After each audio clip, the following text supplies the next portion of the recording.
Mengaku sebagai dukun dan menawarkan jasa penggandaan uang, seorang tukang pijat ditangkap setelah menipu 6 korban.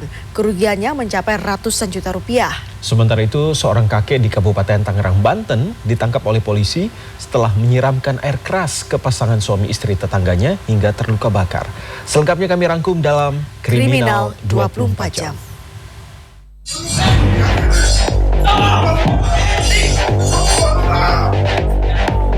Sejumlah pemuda tiba-tiba mengamuk sambil mengacung-acungkan benda diduga senjata tajam ke arah para sinden dan penabuh gamelan. Aksioner sejumlah pemuda di pagelaran wayang kulit di Desa Srebegan, Kabupaten Klaten, Jawa Tengah ini sontak menimbulkan kepanikan. Peristiwa yang terjadi pada Sabtu 13 September ini pun menjadi viral di media sosial. Konfirmasi pada Senin siang, Kasat Reskrim Polres Klaten AKP Taufik Frida Mustafa menjelaskan akibat kejadian ini 1 orang terluka. Dan polisi sudah mengamankan 3 pemuda pembuat onar itu. Ketiganya masih dalam proses pemeriksaan intensif di Polres Klaten.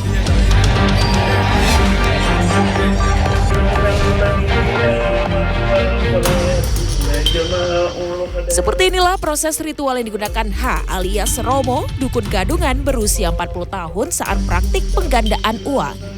Pria yang sehari-harinya menjadi tukang pijat ini juga meminta mahar 3 juta hingga 20 juta rupiah sebagai syarat ritual.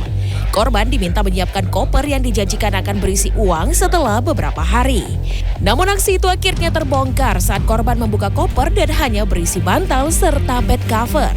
Romo kemudian dibekuk polisi di apartemen di kawasan Kalibata, Jakarta Selatan. Polisi menemukan uang pecahan rupiah dan dolar Amerika palsu yang didapat dari tersangka lain berinisial WN yang kemudian ditangkap di Karawang. Kanit Resmo Polres Metro Jakarta Selatan AKP Bima Sakti pada Senin menyebut sudah ada 6 korban penipuan sejak 2023 dengan kerugian ditaksir mencapai ratusan juta rupiah.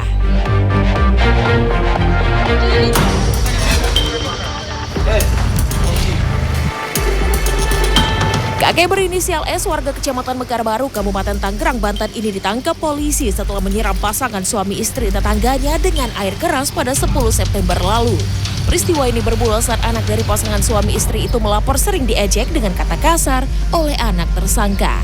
Kesal anaknya kerap diejek, pasangan suami istri ini pun mendatangi rumah tersangka dengan maksud memberikan teguran. Namun karena tidak terima ditegur, istri tersangka mengamuk hingga akhirnya terlibat cekcok. Tersangka kemudian menyiramkan air keras ke arah kedua korban. Senin sore, Kapolsek Kronjo AKP Inyoman Naryana mengatakan, tersangka S ditangkap setelah keluarga korban membuat laporan ke Polsek Kronjo usai kejadian. Tim Liputan CNN Indonesia.